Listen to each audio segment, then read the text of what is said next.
Hello students, हमारा question है find the value of x if 4 to the power 2x minus 1 minus 16 to the power x minus 1 is equal to it is actually 384।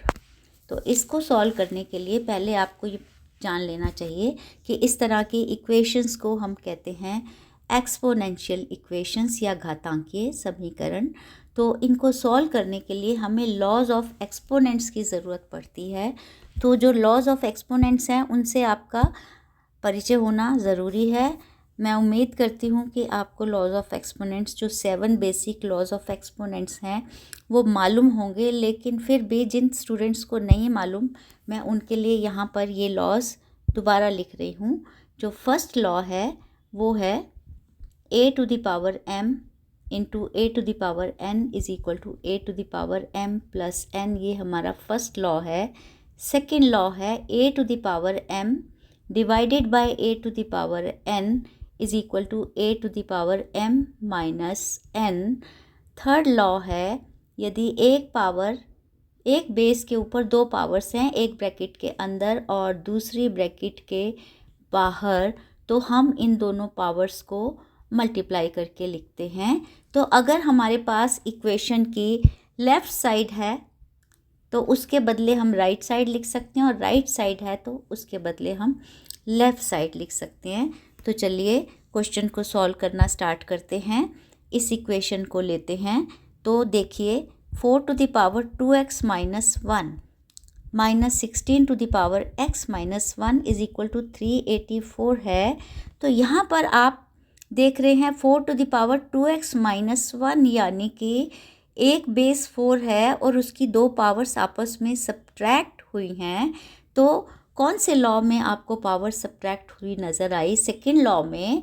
तो जब power subtract हुई हैं इसका मतलब एक power numerator में है और दूसरी पावर डिनोमिनेटर में है। तो इसीलिए यहाँ पर मैं इसको 4 की पावर 2x तो न्यूमरेटर में रहेगा और 4 टू द पावर 1 डिनोमिनेटर में रहेगा। तभी तो सेकेंड लॉ लगने के बाद ये 4 to the power 2x minus 1 बना था। इसी तरह से यहाँ पर भी हम 16 to the power x numerator में रखेंगे और 16 टू द पावर 1 को डिनोमिनेटर में रखेंगे, 384 राइट साइड पर। अब हम क्या करते हैं, ये 4 टू द पावर 2x है, यहाँ पर बेस 2x है, बेस 4 है।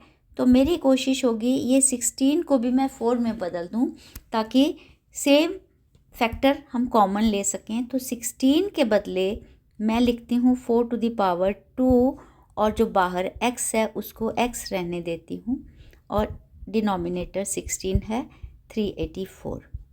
अब आगे बढ़ते हैं तो 4 to the power 2x upon 4, यहाँ तो कुछ नहीं करने को, लेकिन यहाँ पर आपका थर्ड लॉ लग रहा है। एक बेस है, दो पावर्स हैं, एक पावर 2 ब्रैकेट के अंदर दूसरी ब्रैकेट के बाहर है।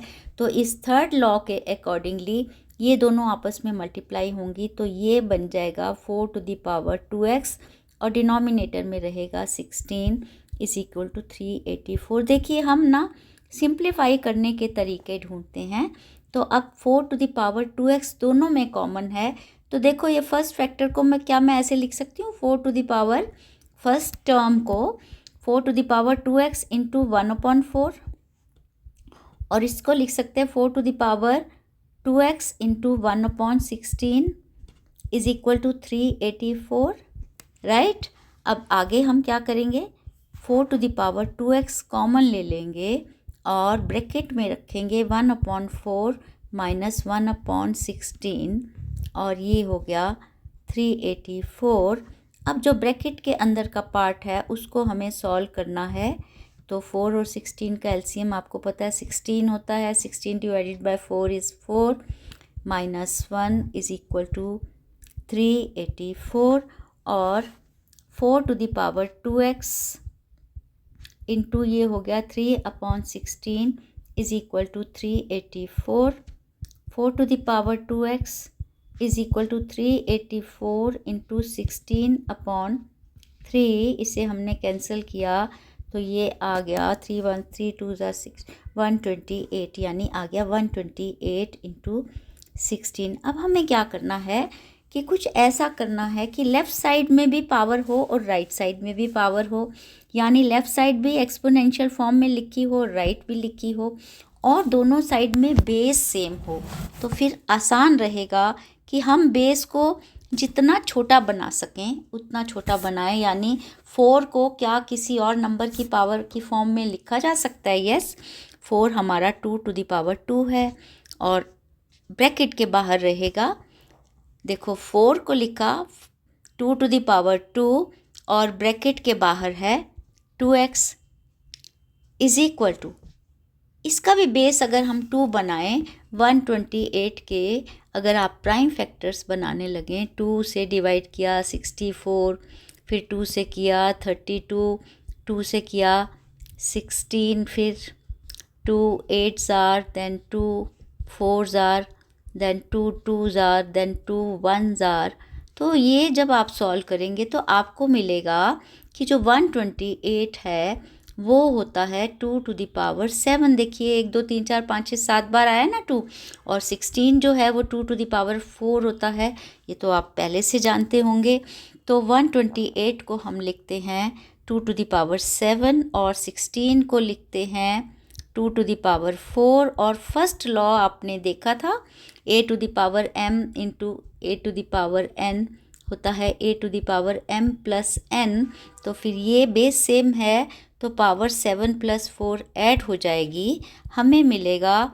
अब देखिए यहाँ पर भी थर्ड लॉ लग रहा है, एक पावर ब्रैकेट के अंदर है एक बाहर है, तो ये बेस तो वही रहेगा 2 इंटू 2x करके multiply 2 to the power 4x आ जाएगा, और इधर हमें मिला 2 टू द पावर 11। अब रूल ये कहता है कि एक्सपोनेंशियल इक्वेशन में लेफ़्ट साइड और राइट साइड पर अगर बेस सेम है तो पावर्स भी सेम होंगी। अब दोनों तरफ बेस 2 है तो पावर 4x इस साइड की और इस साइड की इक्वल होंगी, और इससे हमें मिल गया x इज़ इक्वल टू 11/4।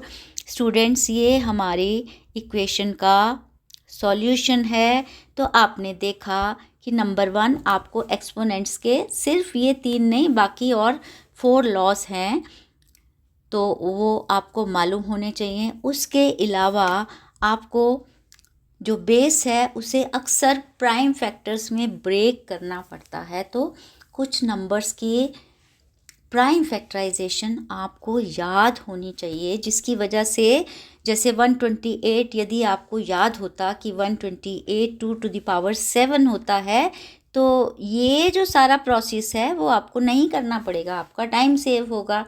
तो इसके लिए मैं आपको सलाह दूंगी कि आप कम से कम जो पहले 3 प्राइम नंबर्स हैं 2 3 एंड 5, इनकी जो कुछ पावर्स हैं, 2 की पावर्स तो 10 तक याद कर लीजिए, और मेरे तो कुछ स्टूडेंट्स ऐसे हैं कि वो इससे आगे भी चले जाते हैं, उन्होंने 2 टू द पावर 14 तक याद की हुई है।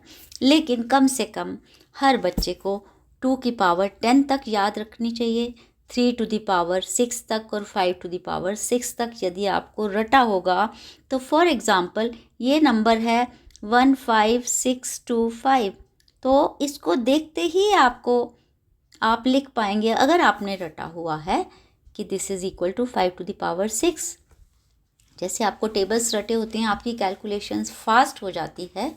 अब आप सीनियर क्लास में आ गए हैं तो आप ये पावर्स भी रट लीजिए, आपके लिए बहुत आसानी रहेगी। इसके अलावा लॉज ऑफ एक्सपोनेंट्स अगर आप अच्छी तरह से फिर से रिवाइज़ करना चाहते हैं, आपके कुछ कन्फ्यूजन हैं, तो लॉज ऑफ एक्सपोनेंट्स पर मेरे चैनल हैप्पी मैथ्स पर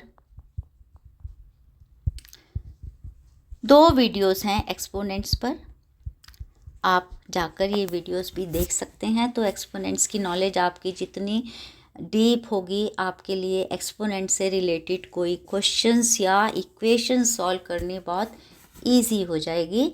that's all for this lecture. Thank you so much बच्चों, मेहनत करते रहिए, आगे बढ़ते रहिए। मिलेंगे अगले वीडियो में कुछ नया सीखने के लिए, तब तक के लिए good bye and good wishes.